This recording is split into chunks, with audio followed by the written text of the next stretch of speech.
सुप्रसिद्ध कवयित्री, महान स्वतंत्रता सेनानी, नारीवादी आंदोलन की प्रखर नेता, देश की पहली महिला राज्यपाल और यूपी की पहली राज्यपाल के रूप में सरोजिनी नायडू का नाम हमेशा भारतीय इतिहास में स्वर्णिम अक्षरों से लिखा जाएगा।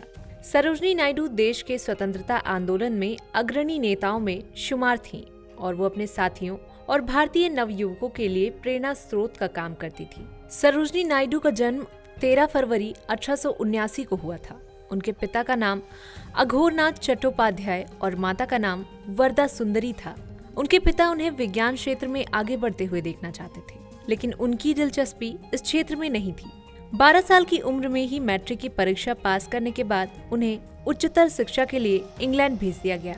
इंग्लैंड में उन्होंने लंदन के किंग्स कॉलेज और कैम्ब्रिज के गर्टन कॉलेज में शिक्षा प्राप्त की। गौरतलब है कि मात्र 13 साल की उम्र में उन्होंने कविता द लेडी ऑफ लेक लिखी थी। उनकी प्रसिद्ध रचनाओं में golden threshold, the bird of time, the broken wing, नीलांबू, ट्रैवलर्स सॉन्ग इत्यादि शामिल है। सरोजिनी नायडू के कविता संग्रह बर्ड ऑफ टाइम और ब्रोकन विंग ने उन्हें एक सुप्रसिद्ध कवयित्री बना दिया। एक महान कवयित्री की तरह सरोजिनी नायडू एक महान स्वतंत्रता सेनानी भी थी। एक बार 1902 में सरोजिनी नायडू ने कलकत्ता में एक ओजस्वी भाषण दिया, जिससे गोपाल कृष्ण गोखले बड़े प्रभावित हुए। इस तरह गोखले ने उन्हें राजनीति में आगे बढ़ने की सलाह दी। बाद में साल 1914 में सरोजिनी नायडू की मुलाकात लंदन में गांधी जी से हुई। गांधी जी से मिलने के बाद सरोजिनी नायडू की राजनीतिक सक्रियता काफी बढ़ गई और वो कांग्रेस की एक ओजस्वी प्रवक्ता बन गई। उन्होंने कांग्रेस की बहुत सारी समितियों में काम किया और देश भर में स्वतंत्रता आंदोलन के प्रति जागरूकता फैलाने का भी काम किया। जलियांवाला बाग हत्याकांड के विरोध में उन्होंने अपना कैसरे हिंद का खिताब वापस कर दिया था।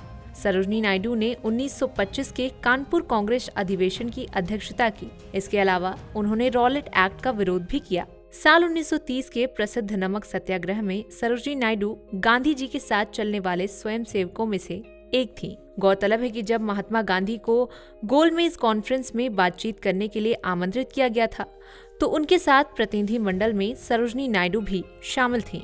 1932 में जब गांधी जी को जेल भेजा गया, तो उन्होंने आंदोलन को गति और दिशा देने का उत्तरदायित्व सरोजिनी नायडू को ही दिया था। भारत छोड़ो आंदोलन के दौरान जब गांधी जी समेत कांग्रेस के कई बड़े बड़े नेताओं को गिरफ्तार कर लिया गया, तो उसमें सरोजिनी नायडू को भी गिरफ्तार किया गया था। इसके अलावा सरोजिनी ने कई मौकों पर कांग्रेस के भीतर उठे विवादों को हल करने में अहम भूमिका निभाई थी।